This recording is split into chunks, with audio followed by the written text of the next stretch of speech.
ಸ್ಮರಣ ಸಭೆಯನ್ನು ಕುರಿತು ಕಳೆದ 2 ವಾರಗಳ ಹಿಂದೆ ನಾವು ಸಮಾಪ್ತಿ ವಾಕ್ಯಗಳನ್ನ ಧ್ಯಾನಿಸ್ತಾ ಇದ್ದೆವು. ದೇವರ ವಾಕ್ಯದಲ್ಲಿ ಸಾಯಬೇಕಾದರೂ ನೀನು ನಂಬಿಕಸ್ಥನಾಗಿರು, ನಾನು ನಿನಗೆ ಜೀವವೆಂಬ ಜಯಮಾಲೆಯನ್ನು ಕೊಡುವೆನು ಎಂಬುದಾಗಿ ಬಹಳ ಅದ್ಭುತವಾದಂತಹ ವಾಗ್ದಾನವನ್ನು ನೀಡಿರುವ ಕರ್ತನನ್ನು ನಾವು ನೆನಪು ಮಾಡಿಕೊಂಡೆವು.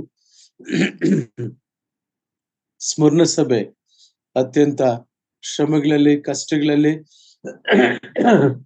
ಹಾದು ಹೋಗುವಂತ ಸಭೆಯಾಗಿತ್ತು. ಆದ್ರೂ ಕೂಡ ಅವರಲ್ಲಿ ವಿಶೇಷವಾದಂತ ಒಂದು ನಂಬಿಕೆ ಅವರಲ್ಲಿದ್ದರಿಂದ ಕರ್ತನಾದ ಯೇಸು ಕ್ರಿಸ್ತನಿಗೆ ಆ ಸಭೆಯು ಮೆಚ್ಚುಗೆ ಆಯಿತು. ಒಂದು ಆಪಾದನೆ ಇಲ್ಲ, ಒಂದು ತಪ್ಪು ಇಲ್ಲ. ಆತನನ್ನು ಮೆಚ್ಚಿಕೊಂಡನು. ಪರಿಚಯಿಸಿಕೊಳ್ಳುವಾಗ್ಲೂ ಕೂಡ ಸತ್ತವನಾಗಿದ್ದನು, ಈಗೋ ಸತ್ತವನಾಗಿದ್ದನು, ಈಗೋ ಯುಗಗಳು ಜೀವಿಸುವನಾಗಿದ್ದೇನೆಂಬುದಾಗಿ ಕರ್ತನಾಂತ ಯೇಸು ಕ್ರಿಸ್ತನು ಆ ಸಭೆಗೆ, ಸ್ಮರಣ ಸಭೆಗೆ ಹೇಳುವಾಗ ತನ್ನನ್ನು ತಾನು ಹಾಗೆ ಪರಿಚಯಿಸಿಕೊಂಡದನ್ನು ನಾವು ನೋಡ್ತೇವೆ.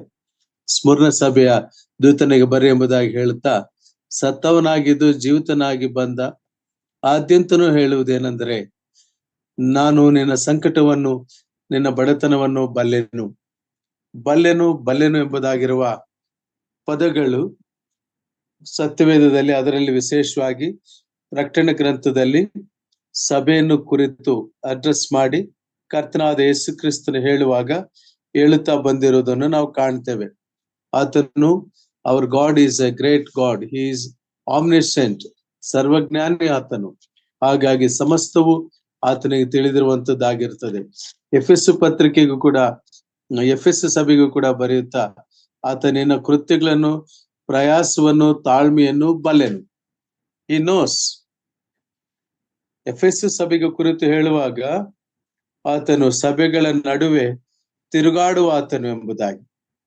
ಸಿ ಹೌಲ್ ದ ಸ್ಪಿರಿಟ್ ಆಫ್ ಗಾಡ್, ದೇವರಾತ್ಮನು, ಕರ್ತನಾದ ಯೇಸು ಕ್ರಿಸ್ತನು ಆ ಸಭೆಗಳ ನಡುವೆ ಕಾರ್ಯಗತನಾಗುವಂತವನು ಎಂಬುದನ್ನು ನಾವು ಎಫೆಸ ಸಭೆಗೆ ಬರೆಯುವಾಗ ಆತನ ಇಂಟ್ರೊಡಕ್ಟರಿ ಮೆಥಡ್ ಹಾಗಿದ್ರೆ, ಸ್ಮರಣ ಸಭೆಗೆ ಬರೆಯುವಾಗ ಆದ್ಯಂತನು ಸತ್ತವನಾಗಿದ್ದು ಜೀವಿತನಾಗಿ ಬಂದ ಕರ್ತನಾದ ಯೇಸು ಕ್ರಿಸ್ತನ ಆತನ ಶ್ರಮೆಯನ್ನು ಸ್ಮರಣ ಸಭೆಗೆ ನೆನಪು ಮಾಡೋದರ ಮೂಲಕ ಅವರ ಆ ಶ್ರಮೆಯಲ್ಲಿ ಸಾಂತ್ವನೆಯನ್ನು ನೀಡಿದ್ದಾನೆ. ಕರ್ತನಲ್ಲಿ ಪ್ರಿಯರೇ, ಕ್ರಿಸ್ತಿಯ ಜೀವನ ಅಂದ್ರೆ ಅಷ್ಟು. ಕ್ರಿಸ್ತಿಯ ಜೀವನ ಅಂದ್ರೆ ಶ್ರಮೆ, ಸಂಕಟ, ನಿಂದೆ, ಕಷ್ಟ, ವಿನಾಕಾರಣ ದೂಷಣೆಗಳು, ಇವು ಎಲ್ಲವನ್ನು ಸಹಿಸಿಕೊಳ್ಳುವಂತ ತಾಳ್ಮೆ.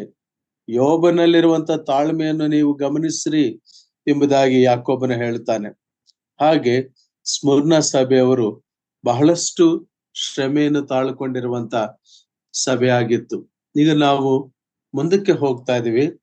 ಪೆರ್ಗಮ ಸಭೆಯನ್ನು ಕುರಿತು ಈ ದಿನ ಇಂಟ್ರೊಡಕ್ಟರಿ ನೋಟ್, ಇದರ ಒಂದು ಪರಿಚಯವನ್ನು ನಿಮ್ಮ ಮುಂದೆಗೆ ಹಂಚಿಕೊಳ್ಳೋದಕ್ಕೆ ನಾನು ಇಷ್ಟಪಡ್ತಾ ಇದ್ದೇನೆ. ಪೆರ್ಗಮ ಎಂಬುದಾಗಿ ಹೇಳುವಾಗ ಒಂದು ದುರ್ಗವು ಎಂಬುದಾಗಿ ಅರ್ಥ. ಅಂದ್ರೆ ಒಂದು ಬೆಟ್ಟದ ಮೇಲೆ ಕಟ್ಟಲ್ಪಟ್ಟಂತ ಒಂದು ದುರ್ಗವು.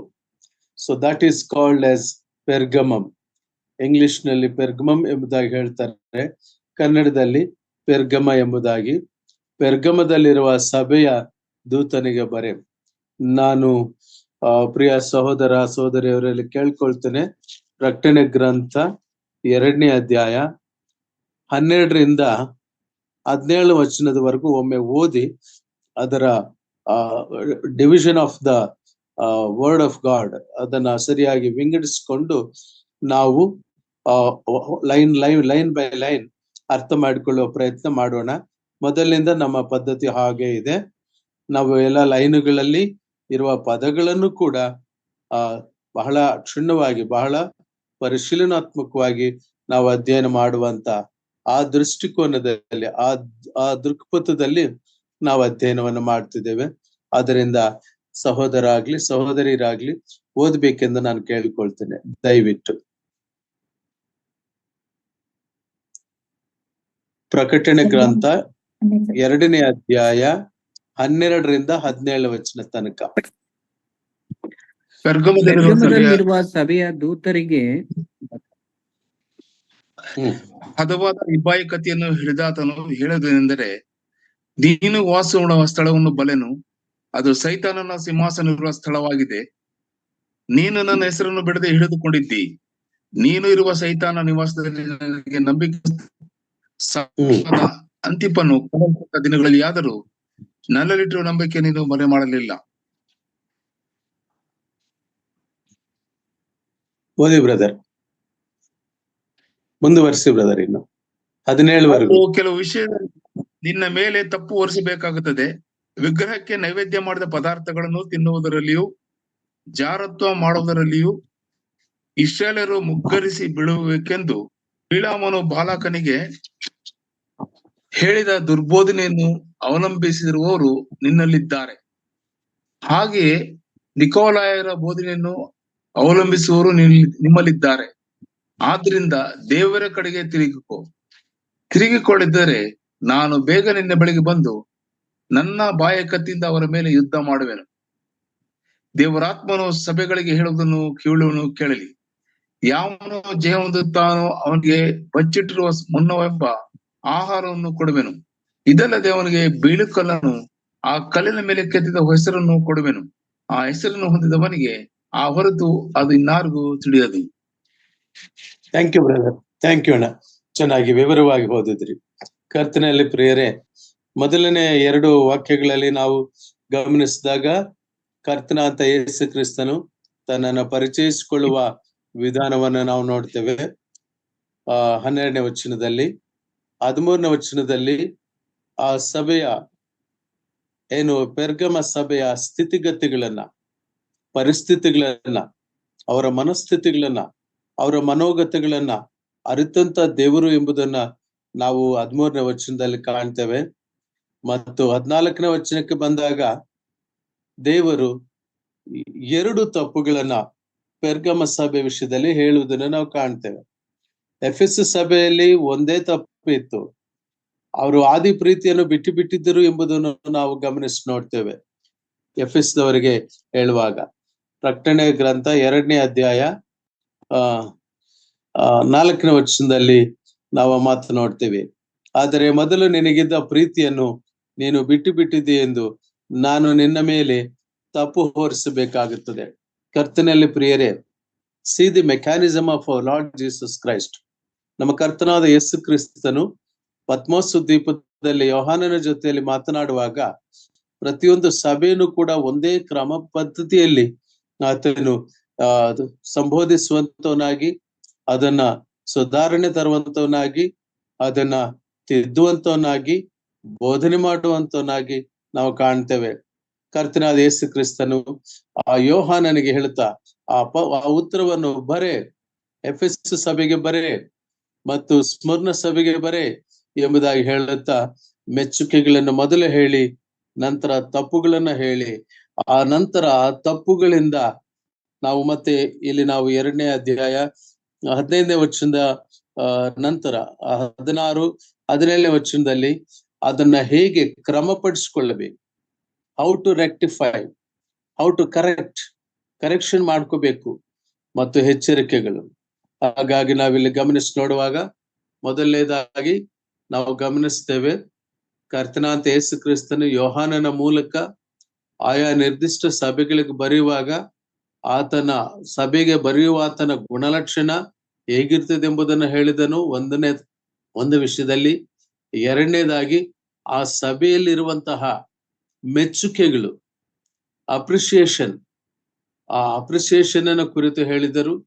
3ನೇದಾಗಿ ಬಂದಾಗ ಆ ಸಭೆಯಲ್ಲಿರುವಂತಹ ಲೋಪದೋಷಗಳು, ತಪ್ಪುಗಳು, ಅದನ್ನ ಕಂಡಂತ ದೇವರಾಗಿ ಅದನ್ನು ಕೂಡ ದೇವರು ಆ ತಪ್ಪನ್ನು ಅವರಿಗೆ ಸ್ಪಷ್ಟವಾಗಿ ಗೋಚರಪಡಿಸೋ ಹಾಗೆ ದೇವರಾತ್ಮನು ಅವರಿಗೆ ತಿಳಿಸುವಂತದ್ದನ್ನು ಮತ್ತು ಆ ತಪ್ಪನ್ನ ಹೇಗೆ ಸರಿಪಡಿಸಿಕೊಳ್ಳಬೇಕು, ಇದು ಬಹಳ ಒಂದು ಸರಿಯಾದ ಉತ್ತಮವಾದಂತಹ ರೀತಿಯ ಒಂದು ಕ್ರಮ ನಾವು ಕಾಣ್ತೇವೆ. ಕರ್ತನ ಅಂತ ಯೇಸು ಕ್ರಿಸ್ತನು ಪತ್ಮೋಸ್ ದ್ವೀಪದಲ್ಲಿ ಯೋಹಾನನಿಗೆ ಪ್ರತ್ಯಕ್ಷನಾಗಿ ಆಯಾ ಸಭೆಗಳಿಗೆ ನೀನು ಬರೆ ಎಂಬುದಾಗಿ ಹೇಳುವಾಗ ಅದೇ ಪ್ರೋಸೆಸ್ ನಲ್ಲಿ, ಅದೇ ರೀತಿಯಲ್ಲಿ ದೇರ್ ಇಸ್ ಎ ಪ್ರೋಗ್ರೆಸ್ ಏನು ಟುವರ್ಡ್ಸ್ ದ ಚರ್ಚ್ ಅಟ್ ಪೆರ್ಗಮಮ್ ಸಭೆಯ ಕುರಿತು ನಾವು ಸ್ವಲ್ಪ ಹಿಸ್ಟಾರಿಕಲ್ ಆಗಿ ಧ್ಯಾನ ಮಾಡಬೇಕಾಗುತ್ತದೆ. ಈ ಇಂಟ್ರೊಡಕ್ಷನ್ ಕೊಟ್ಟಿದ್ದೇನೆ. ಇಂಟ್ರೊಡಕ್ಷನ್ ನಂತರ ಒಂದೊಂದು ವಿಷಯದ ಐತಿಹಾಸಿಕ ಹಿನ್ನೆಲೆಯನ್ನು. ಇಂಗ್ಲಿಷ್ ನಲ್ಲಿ ಒಂದು ಮಾತಿದೆ ಪ್ರಿಯರೇ, a man who does not know history cannot create history ಅಂತ. ಇತಿಹಾಸವನ್ನು ಅರಿಯದವನು ಇತಿಹಾಸ ನಿರ್ಮಿಸಲಾರ ಅಂತ.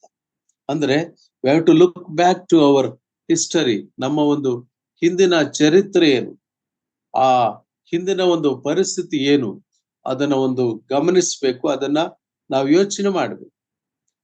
ಇಲ್ಲಿ ಅದೇ ರೀತಿ ನಾವು ಗಮನಿಸ್ತಾ ಹೋಗುವಾಗ ಆ ಹಿಸ್ಟಾರಿಕಲ್ ಇಂಪಾರ್ಟೆನ್ಸ್ ಅನ್ನೋದನ್ನು ನಾವು ಸಭಾ ಕಾಲದಲ್ಲಿ, ಅಪೊಸ್ತಲರ ಕಾಲದಲ್ಲಿ, ಅಪೊಸ್ತಲ ಕೃತ್ಯಗಳಲ್ಲಿ ನಾವು ಸಭೆಗಳು ಪ್ರಾರಂಭ ಆಗುವುದು, ಮೆಕದೋನ್ಯ ಸಭೆ, ಎಫೆಸ್ ಸಭೆ ಮತ್ತು ಬೇರೆ ಬೇರೆ ಪ್ರಾಂತಗಳಲ್ಲಿ ಹೇಗೆ ಪೌಲನು, ಯೋಹಾನನು ಪ್ರಯಾಸ ಪಟ್ಟು ಸಭೆಗಳು ಸ್ಥಾಪನೆ ಮಾಡಿ ಆಯಾ ಸಭೆಗಳಲ್ಲಿ ಜೀವವುಳ್ಳಂತಹ ದೇವರ ಸಭೆಗಳಲ್ಲಿ ಜನರು ಹೇಗೆ ನಡೆದುಕೊಳ್ಳಬೇಕೆಂಬುದಾಗಿ ಹೇಳುತ್ತಾ ಬಂದಿರುವಂತಹ ಬೋಧನೆಗಳನ್ನ ನಾವು ಕಂಡೆವು.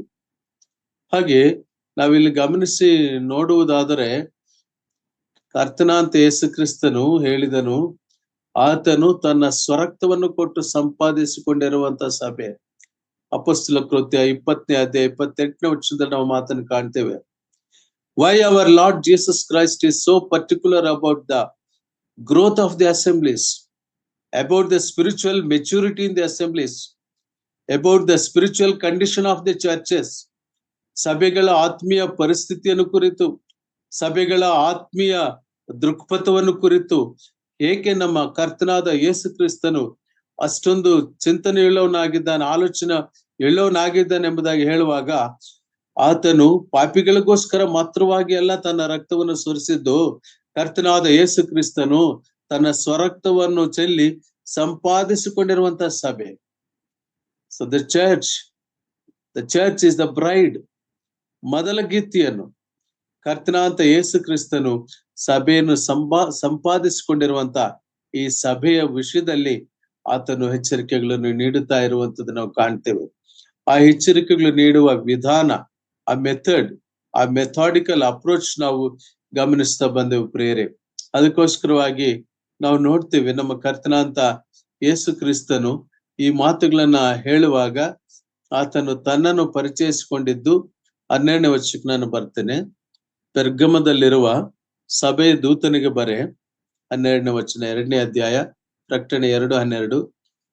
ಹದವಾದ ಇಬ್ಬಾಯಿ ಕತ್ತಿಯನ್ನು ಹಿಡಿದಾತನು ಹೇಳುವುದೇನೆಂದರೆ, ದಿಸ್ ಈಸ್ ಯುನಿಕ್ ಇಂಟ್ರೊಡಕ್ಷನ್. ಎಫೆಸ್ ಸಭೆಗಳ ನಡುವೆ ತಿರುಗಾಡುವಾತನು, 7 ನಕ್ಷತ್ರಗಳನ್ನ ಕೈಯಲ್ಲಿ ಹಿಡಿದುಕೊಂಡಾತನು ಎಂಬುದಾಗಿ ಪರಿಚಯಿಸಿಕೊಂಡನು.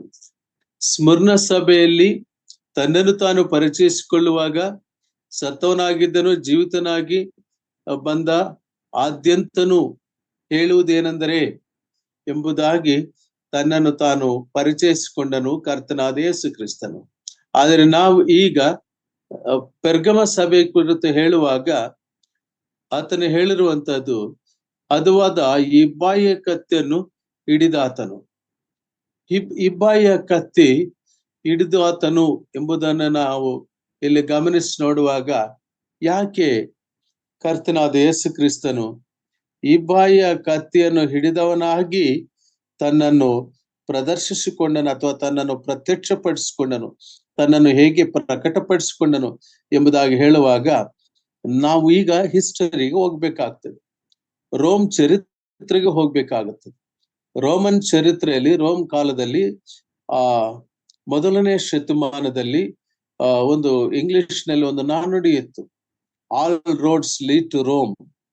ಗ್ರೀಕ್ ಭಾಷೆಯ ಪ್ರಾಬಲ್ಯ, ರೋಮನ್ ಸಾಮ್ರಾಜ್ಯ ಸ್ಥಾಪನೆ ಮತ್ತು ಆ ರೋಮ್ ಸಾಮ್ರಾಜ್ಯದ ಎಂಪರರ್ಸ್, ಆ ಒಂದು ಚಕ್ರವರ್ತಿಗಳು ಅವರ ವಿಗ್ರಹಗಳನ್ನೇ, ಅವರ ಪ್ರತಿಮೆಗಳನ್ನೇ ಅವರು ಏನು ಹಾಕಿ ಅದನ್ನ ಪೂಜಿಸಬೇಕೆಂಬುದಾಗಿರುವಂತ ಒಂದು ಪದ್ಧತಿಯನ್ನು ನೀರೋನಿಂದ ಹಿಡಿದು ಡೊಮಿಷಿಯಸ್ ವರ್ಗುನು ಕೂಡ ಅನೇಕ ಚಕ್ರವರ್ತಿಗಳ ಕಾಲಘಟ್ಟದಲ್ಲಿ ಏನೇನು ಘಟನೆಗಳು ಆಗ್ತಿದ್ವು ಎಂಬುದನ್ನ ಚರಿತ್ರೆ ಹೇಳುತ್ತೆ. ಆ ಆ ಸಭಾಕಾಲದ ಆ ಚರಿತ್ರೆಗೆ ಹೋಗುವಾಗ ವಿಚಿತ್ರವಾದಂತ ಪದ್ಧತಿಗಳು, ಆಚರಣೆಗಳು ಅವರ ನಡುವೆ ಇತ್ತು. ಅದನ್ನ ಹೋಮರ್ ಎಂಬ ಒಬ್ಬ ಇಂಗ್ಲಿಷ್ ಕವಿ ಪ್ರಾಯಶಃ ನಾನು ನೆನೆಸ್ತೇನೆ, ಆ ಪೆರ್ಗಮ ಪ್ರಾಂತ್ಯ ಎಂಬುದನ್ನು ನಾವು ಫಸ್ಟ್ ಗಮನಿಸಿ ನೋಡುವಾಗ ಅದು ಕೈಕಸ್ ನದಿಯ ತೀರದಲ್ಲಿ, ನದಿಯ ಕಣಿವೆಯಲ್ಲಿ ಇರುವಂತಹ ಒಂದು ಶಂಕುವಿನ ಆಕಾರದ ಬೆಟ್ಟದ ಮೇಲೆ ಕಟ್ಟಲ್ಪಟ್ಟಿರುವಂತಹ ಪಟ್ಟಣವದು. ಆ ಪಟ್ಟಣ ಸುಮಾರು ಅದರ ಮೇಲೆ ಹತ್ತಿದ್ರೆ 15 ಕಿಲೋಮೀಟರ್ ಸುತ್ತಲಿರುವಂತಹದನ್ನು ನೋಡಬಹುದು. ಈಗ ಅದು ಪ್ರಸ್ತುತ ಟರ್ಕಿ ಆಗಿದೆ. ಆಗಿನ ಆ ಒಂದು ಆಡಂಬರ, ಆಗಿನ ಇರ್ತಕ್ಕಂತ ಆ ಒಂದು ಏನು ಅಬ್ಬರ ಇವಾಗ ಇಲ್ಲ. ಕರ್ತನಲ್ಲಿ ಪ್ರಿಯರೇ, ನಾವು ಚರಿತ್ರಾತ್ಮಕವಾಗಿ ಪೆರ್ಗಮದ ಕುರಿತು ನಾವು ಯೋಚನೆ ಮಾಡುತ್ತಾ ಅದರ ಭೌಗೋಳಿಕ ಸ್ಥಿತಿಯನ್ನ ನಾವು ನೋಡ್ತಾ ಇದ್ದೀವಿ. ಮೊದಲನೇದಾಗಿ ಭೌಗೋಳಿಕವಾಗಿ ನಾವು ನೋಡುವಾಗ ಅದು ಬಹಳ ಎತ್ತರದಲ್ಲಿರುವಂತ ಒಂದು ದುರ್ಗವಾಗಿತ್ತು ಮತ್ತು ಅದರ ಸುತ್ತಲೂ 15 ಕಿಲೋಮೀಟರ್ ಇರುವುದನ್ನು ಕೂಡ ನೋಡಬಹುದು ಎಂಬುದಾಗಿ ಚರಿತ್ರಕಾರರು ಹೇಳ್ತಾರೆ ಪೆರ್ಗಮದ ಕುರಿತು. ಸೆಕೆಂಡ್ ಥಿಂಗ್, ಎರಡನೇದಾಗಿ ಸಾಂಸ್ಕೃತಿಕವಾಗಿ ನಾವು ನೋಡುವುದಾದ್ರೆ ಆ ಸಾಂಸ್ಕೃತಿಕವಾಗಿ ತುಂಬಾ ಹೆಸರುವಾಗಿ ಆಗಿರುವಂತ ಸ್ಥಳ ಆಗಿತ್ತು ಪೆರ್ಗಮ. ಆ ಪೆರ್ಗಮ ಸ್ಥಳಕ್ಕೆ ಬಹಳ ದೊಡ್ಡ ಪ್ರಾಧಾನ್ಯತೆ ಆ ಕಾಲದಲ್ಲಿತ್ತು. ಅದು ಅದರ ಒಂದು ಚರಿತ್ರಾತ್ಮಕವಾಗಿ ನೋಡುವುದಾದ್ರೆ 2 ಲಕ್ಷ ಗ್ರಂಥಗಳನ್ನು ಹೊಂದಿರುವ ಗ್ರಂಥಾಲಯ ಅದರಲ್ಲಿತ್ತು. ಹಾಗಾಗಿ ಪೆರ್ಗಮ ತುಂಬಾ ಹೆಮ್ಮೆ ಪಡುವಂತ, ಗರ್ವ ಪಡುವಂತ ಸ್ಥಳವಾಗಿತ್ತು. 2 ಲಕ್ಷ ಗ್ರಂಥಗಳಿರುವ ದೊಡ್ಡ ಗ್ರಂಥಾಲಯವಿತ್ತು ಎಂಬುದಾಗಿ ಸ್ಟ್ರಾಬೋ ಎಂಬ ಇತಿಹಾಸಕಾರರು ಹೇಳ್ತಾರೆ. ಆ ಕಾಲದಲ್ಲಿ ನಮ್ಮ ತರ ಪೇಪರ್ಸ್ ಇರ್ಲಿಲ್ಲ, ನಮ್ಮ ತರ ಇರುವಂತ ಬುಕ್ಸ್ ಇರ್ಲಿಲ್ಲ. ಆದ್ರೆ ಆ ಕಾಲದಲ್ಲಿ ಪಾಪರಾಶಿ ಎಂಬುದಾಗಿರ್ತಕ್ಕಂಥ ಒಂದು ರೀತಿಯ ಎಲೆಗಳನ್ನ, ತಾಳೆ ಗಿಡಗಳ ಎಲೆಗಳ ತರ ಇರುವಂತವನ್ನು ಈಜಿಪ್ಟ್ ದೇಶದಿಂದ ಇಂಪೋರ್ಟ್ ಮಾಡ್ಕೊಳ್ತಿದ್ರು. ಆದ್ರೆ ಕಾಲಾಂತರದಲ್ಲಿ ಏನು ರೋಮ್ ಸಾಮ್ರಾಜ್ಯಕ್ಕೂ ಐಗುಪ್ತ ದೇಶಕ್ಕೂ ಮಧ್ಯೆ ಇರ್ತಕ್ಕಂಥ ಆ ಒಂದು ಹೊಂದಾಣಿಕೆ ಸ್ವಲ್ಪ ಮಟ್ಟಿಗೆ ಬಿರುಕು ಬಿಟ್ಟಾಗ ಅಲ್ಲಿಂದ ಸಪ್ಲೈ ಆಗುವಂತ ಪಾಪರಾಸ್ ಎಂಬುದಾಗಿರುವಂತ ಎಲೆಗಳ ಚುಟ್ಟ ಆ ಒಂದು ಕಟ್ಟೆ ಅದು ನಿಂತು ಹೋದಾಗ ಪೆರ್ಗಮದಲ್ಲಿಯೇ ಪ್ರಪ್ರಥಮವಾಗಿ ಪಾರ್ಚ್ಮೆಂಟ್ ಅಂತ ಹೇಳಿದ್ರೆ ಪ್ರಾಣಿಗಳ ಚರ್ಮಗಳನ್ನ ತೆಳುವಾಗಿ ತಯಾರು ಮಾಡಿ ಅದರ ಮೇಲೆ ಸುರುಳಿಯಲ್ಲಾಗಿ ಅದರಲ್ಲಿ ಬರೀತಾ ಇದ್ರು. ಇದು ಚರಿತ್ರೆ ಮತ್ತು ಇದು ಸಾಂಸ್ಕೃತಿಕ ಒಂದು ಪರಿಸ್ಥಿತಿ ಪೆರ್ಗಮದಲ್ಲಿ ಇರುವಂತಹದ್ದು ಹಿನ್ನೆಲೆ. ಪೆರ್ಗಮಗೆ ಬಹಳ ಹಿನ್ನೆಲೆ ಇತ್ತು. ಅದು ತುಂಬಾನೇ ಹೆಚ್ಚಾಗಿ ಪ್ರಚಲಿತವಾಗಿರುವಂತದ್ದಾಗಿತ್ತು. ಆ ಕಾಲದಲ್ಲಿಯೇ ಅಲ್ಲಿ ಮೆಡಿಕಲ್ ಕಾಲೇಜ್ ಇತ್ತು. ಅಲ್ಲಿನ ಮೆಡಿಕಲ್ ಕಾಲೇಜಿಗೆ ಒಂದು ಹಾಸ್ಪಿಟಲ್ ಇತ್ತು. ಅಲ್ಲಿ ಮೆಡಿಕಲ್ ಕಾಲೇಜ್ ಅಲ್ಲಿ ಅಭ್ಯಾಸ ಮಾಡಿರೋರಿಗೆ ಬಹಳ ಅಗ್ರಮಾನ್ಯವಾದಂತ ಒಂದು ಪೀಠವನ್ನು ಹಾಕ್ತಿದ್ರು. ಅಂತಹ ಒಂದು ದೊಡ್ಡ ಇತಿಹಾಸ ಇರ್ತಕ್ಕಂಥ ಪೆರ್ಗಮ ಸಭೆ. ಆದರೆ ಆ ಪೆರ್ಗಮ ಸಭೆ ಅಷ್ಟು ರೀತಿ ಐತಿಹಾಸಿಕ ಹಿನ್ನೆಲೆ ಇದ್ರೆ ಅದರ ಧಾರ್ಮಿಕತೆಯನ್ನ ನೋಡುವುದಾದ್ರೆ, ಅದರ ಒಂದು ರಿಲಿಜಿಯಸ್ ಬ್ಯಾಕ್ ಗ್ರೌಂಡ್ ನೋಡುವುದಾದ್ರೆ, ಆ ಗ್ರೇಷಿಯೋ ರೋಮನ್ ಕಲ್ಚರ್ ನಲ್ಲಿ ಅವರದೊಂದು ಪದ್ಧತಿ ಇತ್ತು. ಅಲ್ಲಿನ ದೇವರುಗಳು, ದೇವತರುಗಳು ಎಂಥವ್ರು ಎಂಬುದಾಗಿ ನಾವು ನೋಡುವಾಗ ಇಂಗ್ಲಿಷ್ ನಲ್ಲಿ ಆ ಒಂದು ಪದವನ್ನು ಉಪಯೋಗಿಸ್ತಾರೆ, ಆಂಥ್ರೋಪೊಮಾರ್ಫಿಕ್ ಗಾಡ್ಸ್.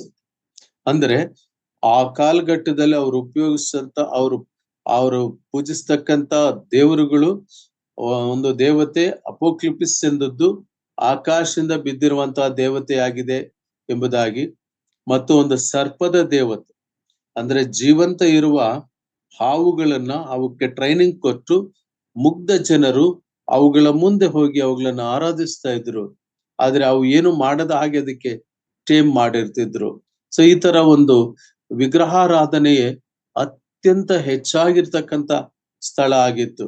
ಅಷ್ಟು ಮಾತ್ರವಲ್ಲ, ಅಲ್ಲಿನ ಆ ಗಾಡ್ಸ್ ಅಂಡ್ ಗಾಡೆಸಸ್, ದೇವರುಗಳು ಮತ್ತು ಆ ದೇವತೆಗಳ ಒಂದು ಗುಣಲಕ್ಷಣಗಳು ಏನಂತ ಹೇಳಿದ್ರೆ ದೇ ಆರ್ ಆಂಥ್ರೋಪೊಮಾರ್ಫಿಕ್, ಅಂದ್ರೆ ಹ್ಯೂಮನ್ ಎಮೋಷನ್ಸ್ ಜೊತೆ ಅವರು ಬೆರೆತು ಆ ರೀತಿಯಾಗಿ ಒಂದು ವಿಶೇಷವಾದಂತ ಆ ಒಂದು ರೀತಿಯ ಏನು ವ್ಯಕ್ತಿತ್ವ ಇರತಕ್ಕಂತ ಒಂದು ದೇವರುಗಳವರಾಗಿದ್ರು. ಮನುಷ್ಯರ ಹಾಗೆ ದ್ವೇಷ, ಮನುಷ್ಯರ ಹಾಗೆ ಪ್ರೀತಿ, ಇನ್ಕ್ಲೂಡಿಂಗ್ ಈವನ್ ಒಂದು ರೀತಿ ಮನುಷ್ಯರೊಂದಿಗೆ ಬೆರೆತು ಹೋಗ್ತಕ್ಕಂಥವರಾಗಿ ಇರುವಂತವರಾಗಿದ್ರು. ಆದರೆ ಆ ಒಂದು ದೇವರುಗಳು, ಆ ಒಂದು ದೇವತೆಗಳು ಅವರೆಲ್ಲರೂ ಕೂಡ ಕೆಟ್ಟದನ್ನ ಅಂದ್ರೆ ಸಾಧ್ಯವಾದಷ್ಟು ಮನುಷ್ಯರಿಗೆ ಹಾನಿ ಮಾಡುವಂತವ್ರು, ಅದಕ್ಕೆ ಹೆದರ್ಕೊಂಡು ಬಲಿ ಅರ್ಪಣೆ ಮಾಡೋರು, ಅದಕ್ಕೆ ಹೆದರ್ಕೊಂಡು ಬಲಿಪೀಠವನ್ನು ಕಟ್ಟುವವರು, ಯಜ್ಞವೇದಿಯನ್ನು ಕಟ್ಟುವವರು, ಆ ರೀತಿಯಾಗಿ ಅರ್ಪಣೆ ಮಾಡುವಂತ ಆಂಥ್ರೋಪ್ರೊಮಾರ್ಫಿಕ್ ಕಲ್ಚರ್ ಇತ್ತು. ಎಷ್ಟು ವಿಚಿತ್ರ ಕಲ್ಚರ್ ಅಂದ್ರೆ ಒಂದು ಸಂತಾನ ದೇವತೆ ಅಂತ ಇತ್ತು, ಲುಪರ್ಕೇಲಿಯಾ ಅಂತ. ಆ ಲುಪರ್ಕೇಲಿಯಾ ದೇವತೆಗೆ ಜಾತ್ರೆಯನ್ನು ಮಾಡುವಾಗ ಅದೊಂದು ವಿಶಿಷ್ಟ ಆಚರಣೆ. ಯವನಸ್ಥರು ಕೈಗಳಲ್ಲಿ ಚಡಿ ಇಟ್ಕೊಂಡು ರೋಮ್ ಬೀದಿಗಳಲ್ಲಿ ಓಡುತ್ತಾ ಇರಬೇಕು. ಅವರು ಓಡುತ್ತಾ ಇರಬೇಕಾದ್ರೆ ಯಾರಾದರೂ ಬಂಜೆ ಆಗಿರುವಂತಹ ಸ್ತ್ರೀಯರು ಅವರು ಮಲಗಿಕೊಂಡ್ರೆ ಅವರ ಮೇಲೆ ಇವರು ತುಳಿದುಕೊಂಡು ಹೋದರೆ ಅಥವಾ ಅವರನ್ನ ಚಡಿಗಳಿಂದ ಹೊಡೆದುಕೊಂಡು ಹೋದ್ರೆ ಅವರಿಗೆ ಮಕ್ಕಳಾಗ್ತಾರೆ ಅಂತಕ್ಕಂಥ ಒಂದು ಮೂಢನಂಬಿಕೆ ಇತ್ತು.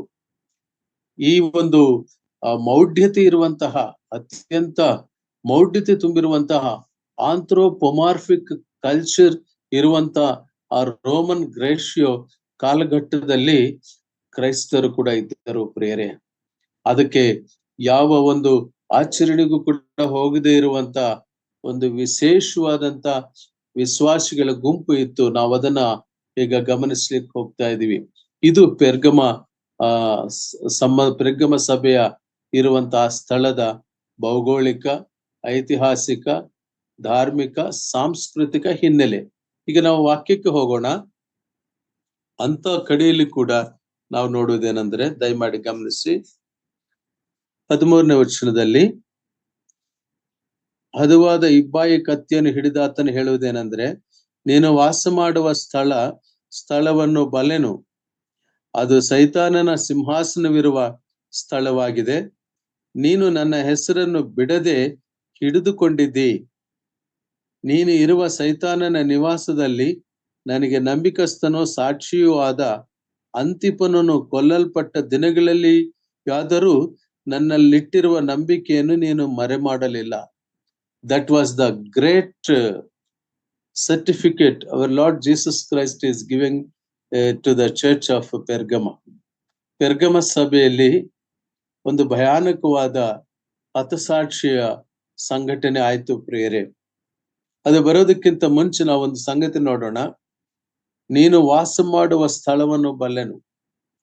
ಇವತ್ತು ನಮ್ಮ ಸಹೋದರ ಸಭೆಗಳಲ್ಲಿ ಒಂದು ಸಂಗತಿ ಏನಂದ್ರೆ, ದೇವರ ಬಗ್ಗೆ ನಮಗೆ ಭಕ್ತಿ ಸಭೆಯಲ್ಲಿ ಬಂದಾಗ, ಸಭೆ ಒಳಗಡೆ ಕುಂತಾಗ, ಆ ಗೇಟ್ ನಿಂದ ಈಚೆ ಬರುವವರೆಗೆ ಬಹಳ ಭಕ್ತಿ.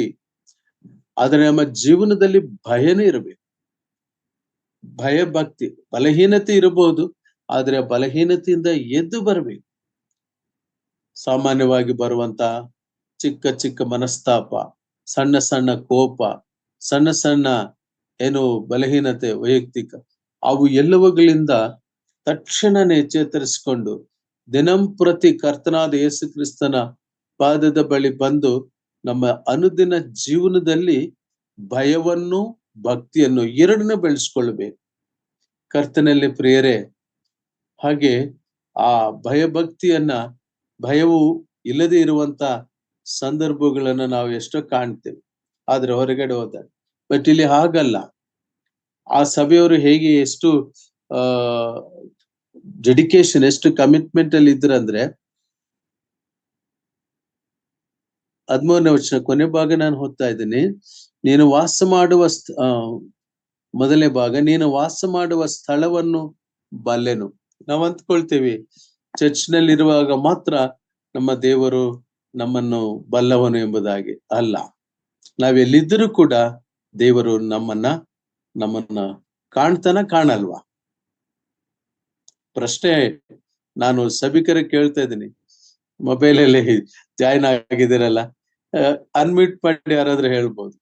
ಸಭೆಯಲ್ಲಿ ಮಾತ್ರ ದೇವ್ರು ನಮ್ಮನ್ನು ನೋಡ್ತಾರ ಅಥವಾ ಬೇರೆಲ್ಲ ಇದ್ದಾಗ್ಲೂ ಕೂಡ ದೇವ್ರು ನೋಡ್ತಾರ? ಎಲ್ಲ ಕಡೆ ನೋಡ್ತಾರೆ. ದೇವ್ರಿಗೆ ಸ್ತೋತ್ರ. Thank you brother. ಕೀರ್ತನೆ 139 1ರಿಂದ 6 ವಚನಗಳನ್ನು ದಯಮಾಡಿ ಓದೋಣ. ಕೀರ್ತನೆ 139, Psalms 139, 1-6.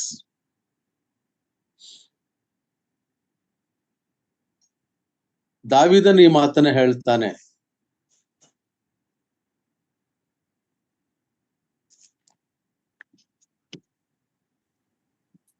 ಯೆಹೋವನೇ, ನೀನು ನನ್ನನ್ನು ಪರೀಕ್ಷಿಸಿ ತಿಳ್ಕೊಂಡಿದ್ದಿ. ನಾನು ಕೂತುಕೊಳ್ಳುವುದು ಹೇಳುವುದು ನಿನಗೆ ಗೊತ್ತದೆ. ದೂರದಿಂದಲೇ ನನ್ನ ಆಲೋಚನೆಗಳನ್ನು ಬಲ್ಲವನಾಗಿರುತ್ತಿ. ನಾನು ನಡೆಯುವುದನ್ನು ಮಲಗುವುದನ್ನು ಶೋಧಿಸಿ ಗ್ರಹಿಸಿಕೊಳ್ಳುತ್ತಿ. ನನ್ನ ನಡತೆಯೆಲ್ಲ ನಿನಗೆ ಗೋಚರವಾಗಿದೆ.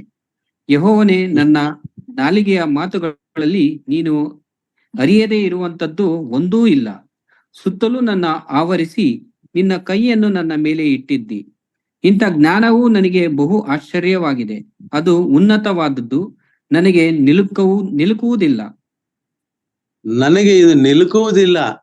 ದಾವೀದನು ಹೇಳುವ ಈ ಮಾತನ್ನು ನಾವು ಗಮನಿಸಿ ನೋಡುವಾಗ, ಭಕ್ತನಾದ ದಾವೀದನು, ಆತನು ಮಹಾ ಅರಸನು, ರಾಜನಾದ ದಾವೀದನ ಹೇಳ್ತಾ, ಕೂತುಕೊಳ್ಳುವುದು ಹೇಳುವುದು ನಿನಗೆ ಗೊತ್ತದೆ. ದೂರದಿಂದಲೇ ನನ್ನ ಆಲೋಚನೆಗಳನ್ನು ಬಲ್ಲವನಾಗಿರುತ್ತೆ. What a great God. ನಾನು ನಡೆಯುವುದನ್ನು ಮಲಗುವುದನ್ನು ಶೋಧಿಸು ಗ್ರಹಿಸಿಕೊಳ್ಳುತ್ತಿ. ಎಕ್ಸಾಮಿನ್ ಮಾಡ್ತಾರೆ ದೇವರು. ನನ್ನ ನಡತೆಯನ್ನು ನಿನಗೆ ಗೋಚರವಾಗಿದೆ. ಯೆಹೋವನೇ, ನನ್ನ ನಾಲಿಗೆಯ ಮಾತುಗಳಲ್ಲಿ ನೀನು ಅರಿಯದೇ ಇರುವುದು ಒಂದೂ ಇಲ್ಲ. ಎಷ್ಟು ಎಚ್ಚರವಾಗಿ ನಾವು ಮಾತಾಡ್ಬೇಕಲ್ಲ. ಮಾತಾಡುವ ಸಂದರ್ಭದಲ್ಲಿ ಒಬ್ಬರು ಇದನ್ನು ಶೋಧಿಸ್ತಾರೆ. ಅವರು ನಮ್ಮ ಪರಲೋಕದ ದೇವರು. ಅರಸನಾದ ಆಸನು ಬಹು ಸಂಖ್ಯಾತವಾದ ಲಕ್ಷೋಪಲಕ್ಷ ಸೈನ್ಯ ಯುದ್ಧಕ್ಕೆ ಬಂದಾಗ ದೇವರ ಸನ್ನಿಧಿಯಲ್ಲಿ ಪ್ರಾರ್ಥನೆ ಮಾಡಿದನು. ಬಲಿಷ್ಠನು ಬಲಹೀನನ ಮೇಲೆ ಬೀಳಲು ಯೆಹೋವನ ಹೊರತು ರಕ್ಷಕನಿಲ್ಲ ಅಂತ ದೇವರು ಆತನಿಗೆ ಪ್ರತ್ಯುತ್ತರ ಕೊಟ್ಟನು. ಆದ್ರೆ ಆಸನು ತನ್ನ ಅಂತ್ಯಕಾಲದಲ್ಲಿ ತನ್ನ ಸ್ವಂತ ಜ್ಞಾನವನ್ನು ಉಪಯೋಗಿಸಿಕೊಂಡನು. ಆತನಿಗೆ ಮತಿಭ್ರಮಣೆ ಉಂಟಾಗಿ ಆತನು ಮತಿ ಸ್ಥಿಮಿತ ಇಲ್ಲದವನಾಗಿ ತಿರುಗಾಡ್ತಿದ್ದನೇ ಹೊರತು ದೇವರ ಕಡೆಗೆ ತಿರುಗಿಕೊಳ್ಳಿಲ್ಲ. ಕರ್ತನಲ್ಲಿ ಪ್ರಿಯರೇ, God knows our strong points and our weak points.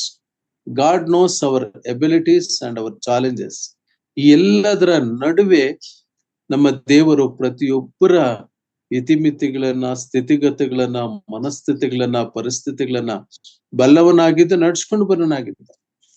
That is the greatness of our Lord. ನಮ್ಮ ದೇವರ ಮಹಾ ಕಾರ್ಯ ಅದು. ನಾವು ಇಲ್ಲಿ ಗಮನಿಸಿ ನೋಡುವಾಗ ನಮ್ಮ ಕರ್ತನಾದ ಯೇಸು ಕ್ರಿಸ್ತನು, ಆತನು ಇಬ್ಬಾಯ ಕತ್ತಿಯನ್ನ ಹಿಡಿದವನಾಗಿ ಬಂದ. ಇಬ್ಬಾಯ ಕತ್ತಿ ಹಿಡಿದವನಾಗಿ ಯಾಕೆ ಬಂದನ ನಾವು ವಚನ ಸ್ವಲ್ಪ ನಾನು ನಿಮಗೆ ವಿವರಿಸಲಿಲ್ಲ. ನಾನು ಅದನ್ನ ಈಗ ವಿವರಿಸ್ತೇನೆ. ಅದನ್ನು ದಾಟಿ ನೀನು ವಾಸ ಮಾಡುವ ಸ್ಥಳ ಅಂತ ಬಂದೇನು. ಆದ್ರೆ ಇಬ್ಬಾಯ ಕತ್ತಿ ಅಂತ ಯಾಕೆ ಕರ್ತನಂತ ಯೇಸು ಕ್ರಿಸ್ತನು ತನ್ನನ್ನು ಪರಿಚಯಿಸಿಕೊಳ್ಳುವಾಗ ಹೇಳಿದನೆಂಬುದಾಗಿ ಹೇಳುವಾಗ, ಮತ್ತೆ ನಾವು ರೋಮ್ ಸಾಮ್ರಾಜ್ಯದ ಚರಿತ್ರೆ ಅಥವಾ ಅದರ ಆಡಳಿತಾತ್ಮಕ ಯಂತ್ರಾಂಗಕ್ಕೆ ಬರಬೇಕು. The mechanism of the administration of Roman governments. Roman governments ನಲ್ಲಿ there were 2 type of governors. 2 ರೀತಿಯ ಗವರ್ನರ್ಸ್ ಇರೋರು. ಆ 2 ರೀತಿಯ ಗವರ್ನರ್ಸ್ಗೂ ಕೂಡ ಅವರ ಬಳಿಯಲ್ಲಿ ಸ್ವರ್ಡ್ಸ್, ಕತ್ತಿಗಳು, ಖಡ್ಗ ಹಿಡಿದುಕೊಳ್ಳೋರಿದ್ರು. ಒಂದು ಖಡ್ಗ, ಒಂದು ಗುಂಪಿನ ಅಧಿಕಾರ ವರ್ಗ ಖಡ್ಗ ಹಿಡಿದುಕೊಂಡಿರೋರು ಯಾರಂದ್ರೆ ಅವರಿಗೆ ಯಾರನ್ನಾದರೂ ಸಾಯಿಸುವ ಹಕ್ಕು. They were authorised to kill anybody. ಅಂತವ್ರು ಮಾತ್ರ ಖಡ್ಗಧಾರಿಗಳಾಗಿರ್ಬೇಕು ಅಂತ ಅದೊಂದು ಅಧಿಕಾರ ವರ್ಗ ರೋಮ್ ಸಾಮ್ರಾಜ್ಯದಲ್ಲಿ ಆ ಕಾಲದಲ್ಲಿ ಇದ್ದಿದ್ದು. ಎರಡನೇ ಅಧಿಕಾರ ವರ್ಗ ಬರೀ ಕ್ರೈಸ್ತರನ್ನ ಸಾಯಿಸೋದಕ್ಕೆ. ಕ್ರೈಸ್ತರು ಅವರ ವಿಗ್ರಹಗಳಿಗೆ ತಲೆಬಾಗ್ಲಿಲ್ಲ, ಅವರ ಚಕ್ರವರ್ತಿಗಳಿಗೆ ತಲೆಬಾಗ್ಲಿಲ್ಲ, ಆ ವಿಗ್ರಹಗೆ ಯಜ್ಞ ಅರ್ಪಿಸೋದನ್ನ ಸ್ವೀಕರಿಸಲಿಲ್ಲ, ಅಥವಾ ವಿಗ್ರಹಾರಾಧನೆಯ ಆ ಪ್ರಕಾರ ನಡೆದಿಲ್ಲ ಅಂದಾಗ ಆ ಕ್ರೈಸ್ತರನ್ನ ಸಾಯಿಸೋದಕ್ಕೆ, ಕ್ರೈಸ್ತರನ್ನ ಕಡ್ದು ಹಾಕೋದಕ್ಕೆ ಉಪಯೋಗಿಸಿರುವಂತ ಒಂದು ಖಡ್ಗ ಇತ್ತು.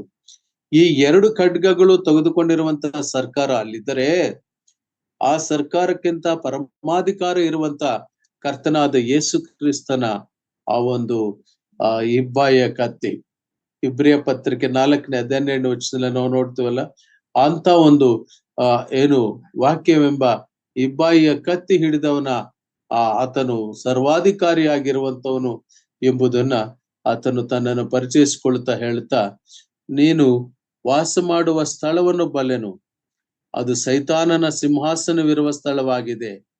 ನೀನು ನನ್ನ ಹೆಸರನ್ನು ಬಿಡದೆ ಹಿಡಿದುಕೊಂಡಿದ್ದಿ. ಅಂದ್ರೆ ಹೆಚ್ಚು ವಿಗ್ರಹಾರಾಧನೆ ಇರುವಂತಹ ಆ ಸ್ಥಳವೇ ಸೈತಾನನ ಸ್ಥಳವಾಗಿತ್ತು. ನಾವು ಸ್ಮರಣ ಸಭೆಯಲ್ಲಿ ಕೂಡ ಸೈತಾನನ ಬಗ್ಗೆ ಒಂದು ಪ್ರಸ್ತಾಪ ಬಂದಿತ್ತು. ಅಲ್ಲಿ ನಾವು ಗಮನಿಸಿ ನೋಡುವಾಗ ಸೈತಾನನ ಸಮಾಜದವರು ಎಂಬುದಾಗಿತ್ತು. ಎಲ್ಲಿ 2ನೇ ಅಧ್ಯಾಯ 9ನೇ ವಚನದ ಕೊನೆ ಭಾಗದಲ್ಲಿ ಸೈತಾನನ ಸಮಾಜದವರು ಆಗಿದ್ದರು ಎಂಬುದಾಗಿ. ಆದ್ರೆ ಇಲ್ಲಿ ನಾವು ನೋಡುವಾಗ ಸೈತಾನನ ನಿವಾಸದಲ್ಲಿ ನನಗೆ ನಂಬಿಕಸ್ತನು. ಸೈತಾನನ ನಿವಾಸ ಎಂಬುದನ್ನು ನಾವು ಧ್ಯಾನಿಸ್ಲಿಕ್ಕೆ ಹೋಗುದಾದ್ರೆ ಅದೊಂದು ಹೆಚ್ಚು ಸಮಯ ತೆಗೆದುಕೊಳ್ಳುತ್ತೆ. ಸೈತಾನನ ನಿವಾಸದ ಕುರಿತು ನಮಗೆ ಯೆಶಾಯ ಗ್ರಂಥದಲ್ಲಿ ಬರುತ್ತೆ.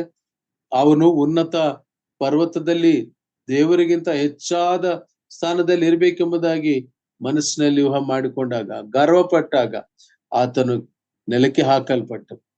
ಆ ಸೈತಾನನ ಒಂದು ನಿವಾಸ ಸ್ಥಾನದಲ್ಲಿ ಇದ್ದಾಗ್ಯೂ ಮೆಚ್ಚಿಗೆ ಏನು ಪೆರ್ಗಮ ಸಭದ ಆ ಸಭೆಯ ಒಂದು ಮೆಚ್ಚುಗೆಯ ಕಾರ್ಯ, ಅಪ್ರಿಸಿಯೇಷನ್, ಅದರ ಒಂದು ಗುಣಲಕ್ಷಣ, ಅದರ ಒಂದು ಮಹಾ ಕಾರ್ಯ ಏನೆಂಬುದಾಗಿ ನಾವು ನೋಡುವಾಗ, ಅವರು ಅಲ್ಲಿದ್ದರೂ ಕೂಡ ನಂಬಿಕಸ್ಥನು ಸಾಕ್ಷಿಯೂ ಆದ ಅಂತಿಪಕನು ಕೊಲ್ಲಲ್ಪಟ್ಟ ದಿನಗಳಲ್ಲಿ ಆದರೂ ಎರಡು, ಒಂದು ಸೈತಾನನ ನಿವಾಸ ಸ್ಥಾನದಲ್ಲಿಯೂ ಮತ್ತು 2ನೇದಾಗಿ ಅಂತಿಯೋಕಪನು ಕೊಲ್ಲಲ್ಪಟ್ಟರು. ನಾವಲ್ಲಿ ಗಮನಿಸಿ ನೋಡ್ತೇವೆ, ಅಂತಿಪನು ಕೊಲ್ಲಲ್ಪಟ್ಟ ದಿನಗಳಲ್ಲಿ ಆದರೂ ನನ್ನಲ್ಲಿಟ್ಟಿರುವ ನಂಬಿಕೆಯನ್ನು ನೀನು ಮರೆ ಮಾಡಲಿಲ್ಲ. What a great god. ಕರ್ತನಲ್ಲಿ ಪ್ರೇರೆ, ನಾನು ಸ್ವಲ್ಪ ವೇಗವಾಗಿಯೇ ಹೋಗ್ತಾ ಇದ್ದೇನೆ.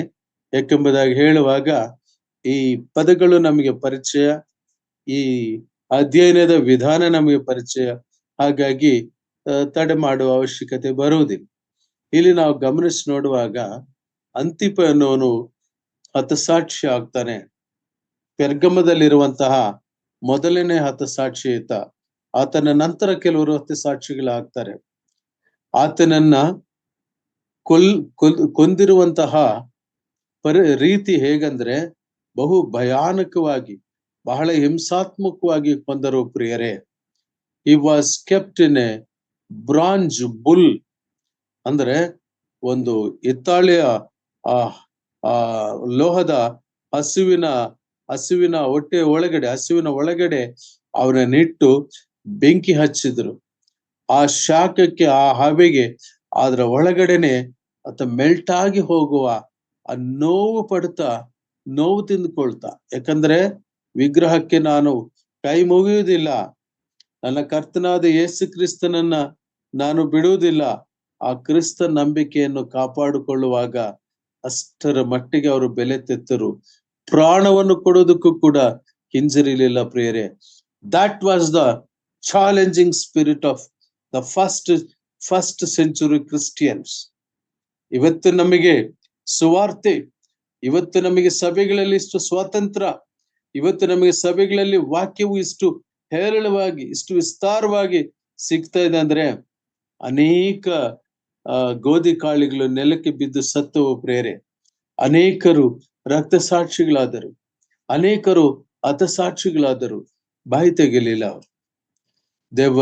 ಆ ಮೆಲ್ಟ್ ಆಗಿ ಹೋಗುವಂತ ಆ ಮಾಂಸ ಅದು ಕಾರಿ ಸೋರಿ ಆ ಹಿತ್ತಾಳೆಯ ಆ ಲೋಹದ ಆ ಬುಲ್ಲಿನ ವಿಗ್ರಹದಿಂದ ಆಚೆ ಬರುವಾಗ ಇವರು ಕೇಕೆ ಹಾಕ್ತಾ ಇದ್ರು, ವಿಕೃತ ಆನಂದ ಪಡಿತಾ ಇದ್ರು. ಪೆರ್ಗಮ ಸಭೆಯವರು ಅಂತ ಸಂದರ್ಭದಲ್ಲಿ ಆದರೂ ಕೂಡ ಕ್ರಿಸ್ತ ನಂಬಿಕೆಯನ್ನು ಬಿಡಲಿಲ್ಲ. ಅದಕ್ಕಾಗಿ ಕರ್ತನಾದ ಯೇಸು ಕ್ರಿಸ್ತನು ಆ ಪೆರ್ಗಮ ಸಭೆಯನ್ನು ಮೆಚ್ಚಿಕೊಂಡನು. ಪ್ರಿಯರೇ, ಅದನ್ನ ಮತ್ತೊಮ್ಮೆ ಓದ್ತೇನೆ. 13ನೇ ವಚನೆಯನ್ನು. ಹದುವಾದ ಇಬ್ಬಾಯಿ ಕತ್ತಿಯನ್ನು ಹಿಡಿದಾತನು ಹೇಳುವುದೇನೆಂದರೆ, ನೀನು ವಾಸ ಮಾಡುವ ಸ್ಥಳವನ್ನು ಬಲೆನು, ಅದು ಸೈತಾನನ ಸಿಂಹಾಸನವಿರುವ ಸ್ಥಳವಾಗಿದೆ. ನೀನು ನನ್ನ ಹೆಸರನ್ನು ಬಿಡದೆ ಹಿಡಿದುಕೊಂಡಿದ್ದಿ. ಒಂದು, ನೀನು ಇರುವ ಸೈತಾನನ ನಿವಾಸದಲ್ಲಿ ನನಗೆ ನಂಬಿಕಸ್ಥನೂ ಸಾಕ್ಷಿಯೂ ಆದ ಅಂತಿಪನು ಕೊಲ್ಲಲ್ಪಟ್ಟ ದಿನಗಳಲ್ಲಿ ಆದರೂ ನನ್ನಲ್ಲಿಟ್ಟಿರುವ ನಂಬಿಕೆಯನ್ನು ನೀನು ಮರೆ ಮಾಡಲಿಲ್ಲ. ಸಾಕ್ಷಿ ಹೊಂದಿದವನು ಅಂತಿಪನು, ನಂಬಿಕಸ್ಥನೆಂಬುದಾಗಿರುವ ಸಾಕ್ಷಿ ಆತನು ಹೊಂದಿದನು.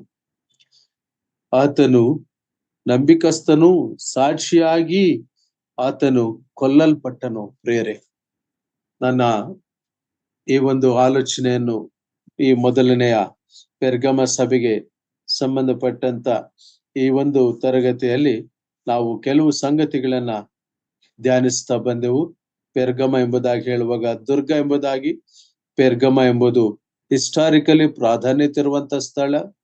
ಪೆರ್ಗಮ ಎಂಬುದು ಭೌಗೋಳಿಕವಾಗಿ ಬಹಳ ಎತ್ತರದಲ್ಲಿರುವಂತ ಒಂದು, ಮತ್ತು ಅದರ ಸಾಂಸ್ಕೃತಿಕ ಹಿನ್ನೆಲೆ, ಅದರ ಧಾರ್ಮಿಕ ಹಿನ್ನೆಲೆ, ಅಂತ ಒಂದು ಸೈತಾನನ ಸಿಂಹಾಸನ ಇರುವ ಸ್ಥಳದಲ್ಲಿ ನಂಬಿಕಸ್ಥರಾಗಿದ್ದರು ಕ್ರೈಸ್ತರು.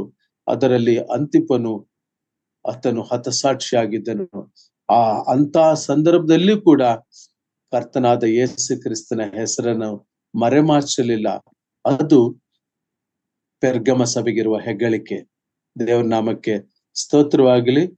ಈ ಅವಕಾಶ ಕೊಟ್ಟಂತ ಸಭಾ ಹಿರಿಯರಿಗೂ ತಮ್ಮೆಲ್ಲರಿಗೂ ಕೂಡ ವಂದಿಸಿ ದೇವರ ನಾಮಕ್ಕೆ ಮಹಿಮೆಯನ್ನು ಸಲ್ಲಿಸ್ತೇನೆ. Thank you.